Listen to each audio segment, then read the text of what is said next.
Bismillahirrahmanirrahim. Assalamualaikum warahmatullahi wabarakatuh.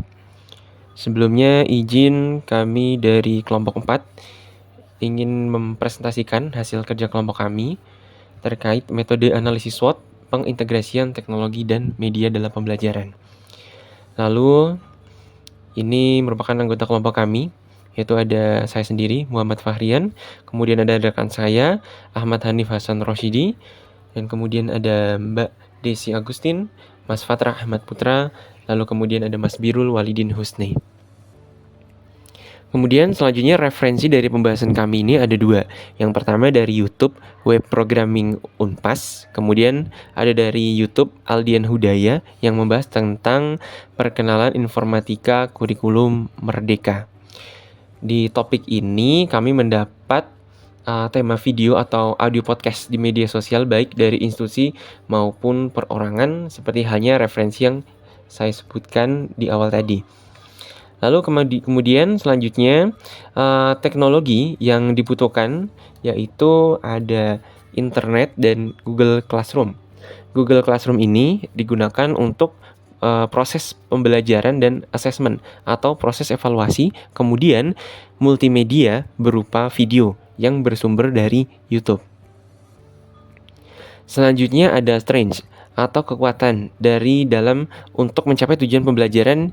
Yang pertama yaitu ada aksesibilitas yang luas, yaitu ini dapat diakses oleh siapa saja, kapan saja, dan dari mana saja.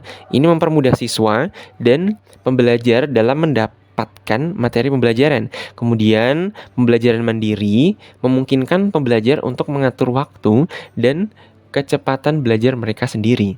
Lalu yang terakhir ada biaya produktif yang relatif rendah. Artinya dapat diproduksi dengan biaya yang terjangkau oleh perorangan atau institusi kecil.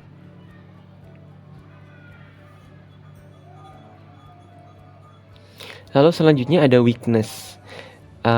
Di sini hal yang menurut kami itu menghambat untuk mencapai tujuan itu ada 3, yaitu yang pertama ada kualitas konten yang tidak merata. Tidak semua konten pembelajaran yang diproduksi oleh perorangan atau institusi ini memiliki standar yang berkualitas tinggi. Kemudian yang kedua, keterbatasan interaksi langsung. Artinya sifat asinkron ini dapat membatasi komunikasi langsung antara pengajar dan siswa.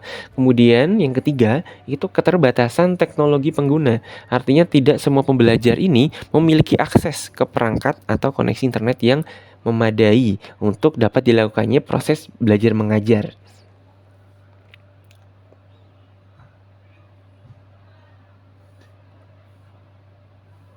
Lalu kemudian untuk poin opportunity dari SWOT poin O dari luar menurut kami untuk membantu mencapai tujuan ini juga ada 3 poin.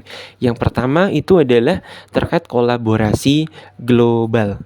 Kolaborasi global ini seperti media sosial itu yang memungkinkan kolaborasi antar pendidik di seluruh dunia, memperluas jaringan dan berbagi sumber daya pendidikan secara global.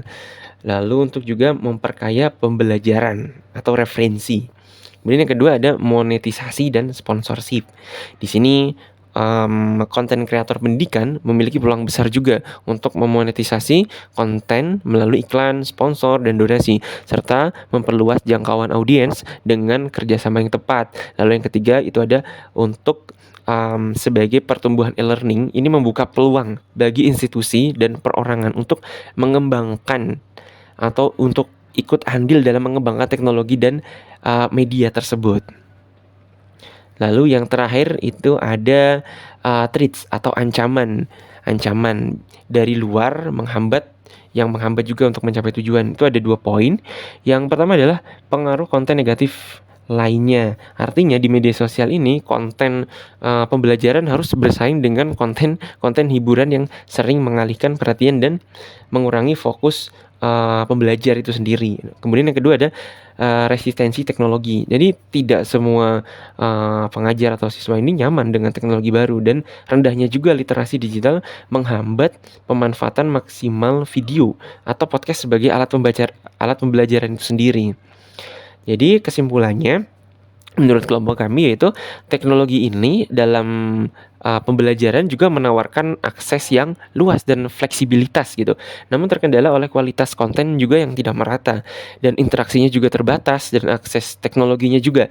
Peluang besarnya itu terletak pada kolaborasi global, monetisasi dan pertumbuhan e-learning. Meski distraksi itu sering bermunculan dan juga kita dihadapkan oleh distraksi itu sendiri secara langsung dan resistensi teknologi juga tetap menjadi tantangan tentunya.